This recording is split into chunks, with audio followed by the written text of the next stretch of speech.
Hey everybody, and welcome to Talk Chain, the podcast where we get into all things crypto. My name is Matt, and Rob is not with me sadly today, but I'm going to do it solo. He's continuing to have internet problems, which is just a real disappointment.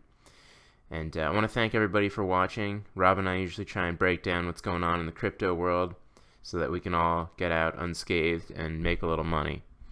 So sadly today, late yesterday, just after we uploaded our video, we found out that Bitgrail was actually hacked, and there's a lot going on about that, so I'm going to talk about that. I'm also going to talk about French and German authorities talking about a crypto crackdown. So let's get into it. So late yesterday, this is the announcement here from the Bitgrail website.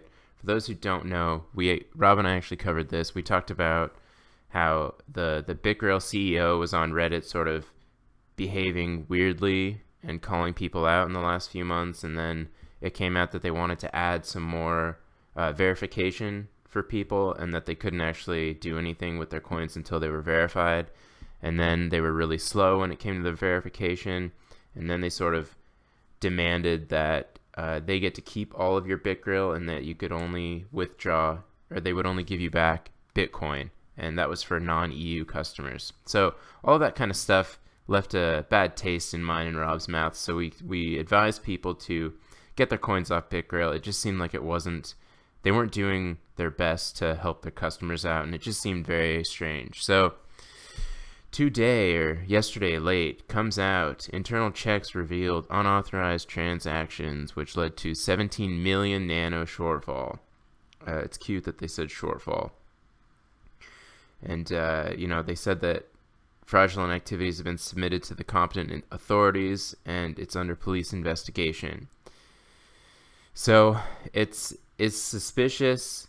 There's a lot going on the internet right now, and theories on why people think that this has happened, and it's easy to just jump to conclusions, but we really just don't know. So I'm not sure how people know that this happened in November, but that's one thing that's going on, is that the CEO, Francesco something, or his handle was the bomber. Anyway, he apparently had known about this for a few months now, and I don't know exactly if that's true or not, but if it comes out that there's a trail of proof to find out that he did actually know all of this before, then he's probably going to face some legal action, given that he withheld this information and didn't make it public to his patrons. And so it's an Italian company, so it's going to be up to the Italian authorities to figure out what's going on here.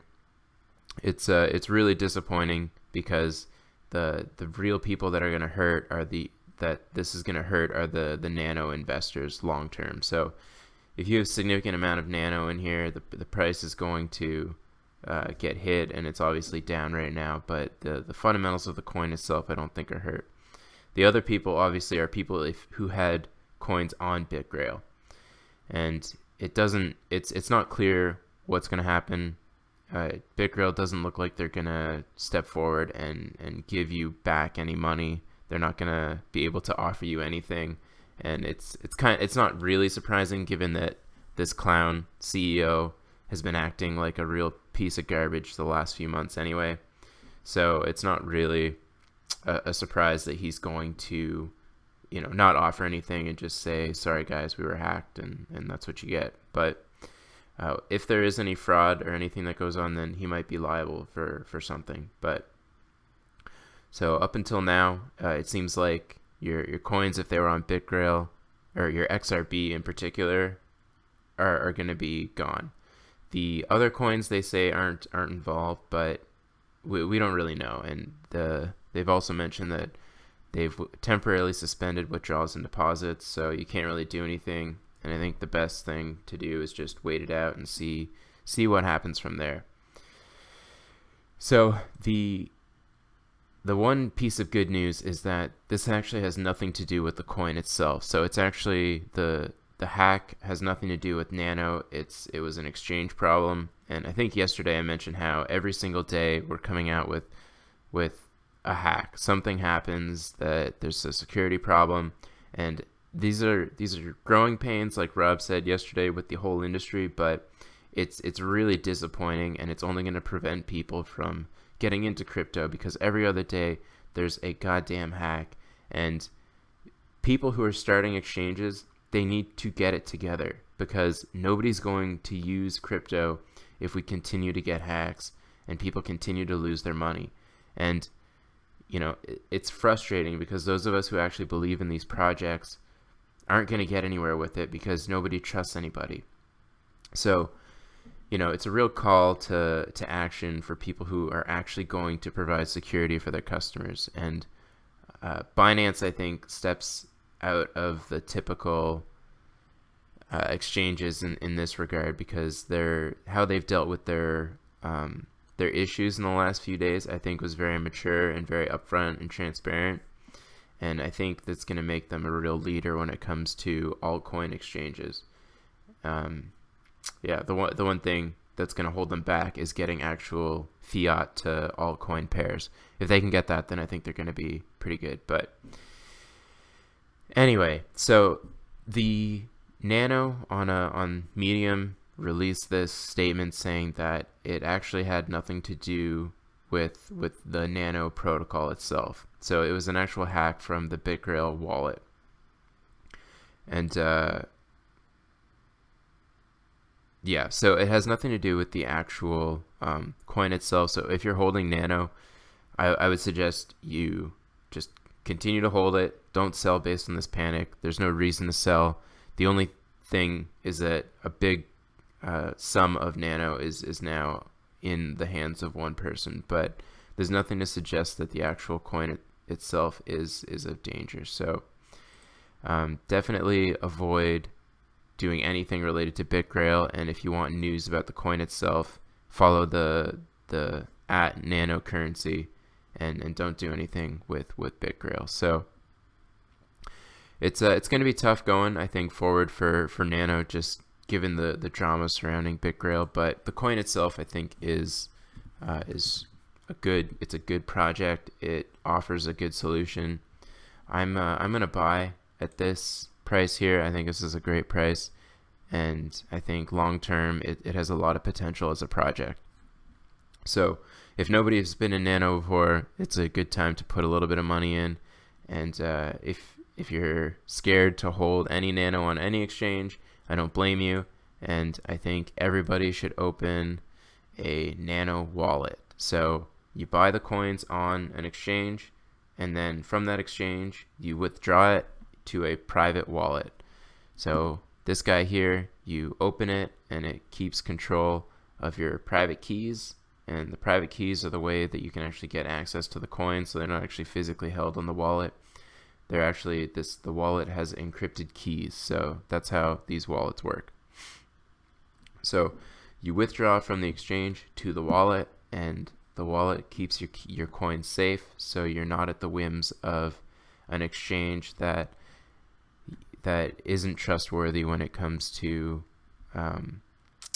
keeping your private keys safe. And Bitgrail obviously dropped the ball on this. I trust Binance. I trust KuCoin. I trust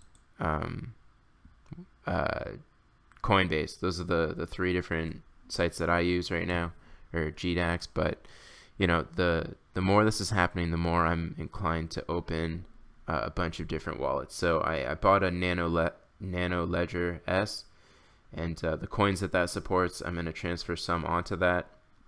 So I suggest that keeping coins on private wallets is very important, and also diversifying them amongst different wallets. So I also have the Exodus desktop wallet, and I think people should put coins on that, put it on a hardware wallet, and keep those passcodes safe, very safe. And that way you limit your risk, because of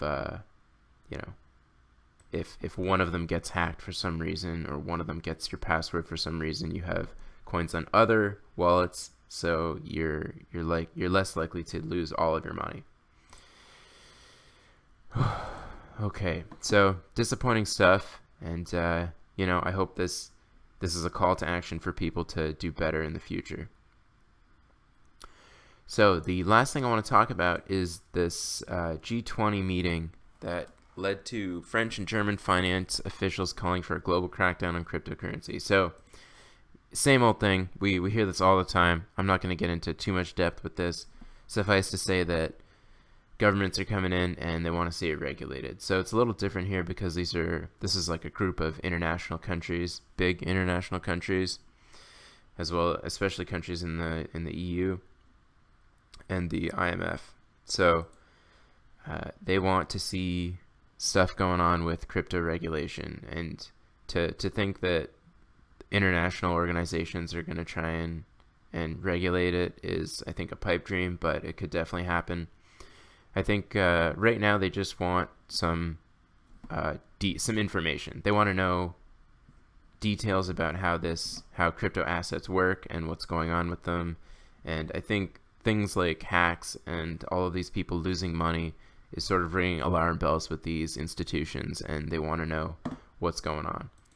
And they also, of course, bringing up counterterrorism and anti-money laundering, which is a typical song and dance for countries that want to get more power. So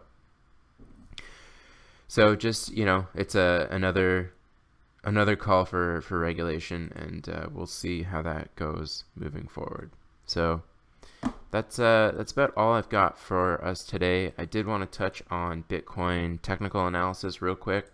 So I have had this chart, these lines going on for the daily chart for a while. We're making some headway.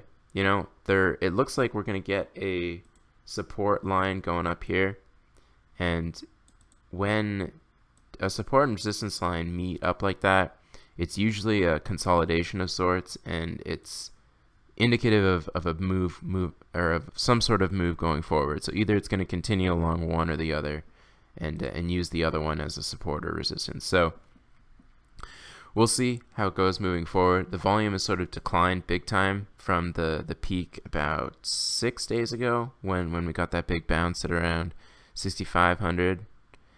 And yeah, so we'll see. I'm not buying here. I'm gonna wait and see where the price actually goes before I make any moves. I did buy Ethereum a little while ago, and I think that's a long-term hold. But Bitcoin itself, I'm gonna wait and see where we go from here. Yeah, so that's it, guys. Thanks a lot for watching.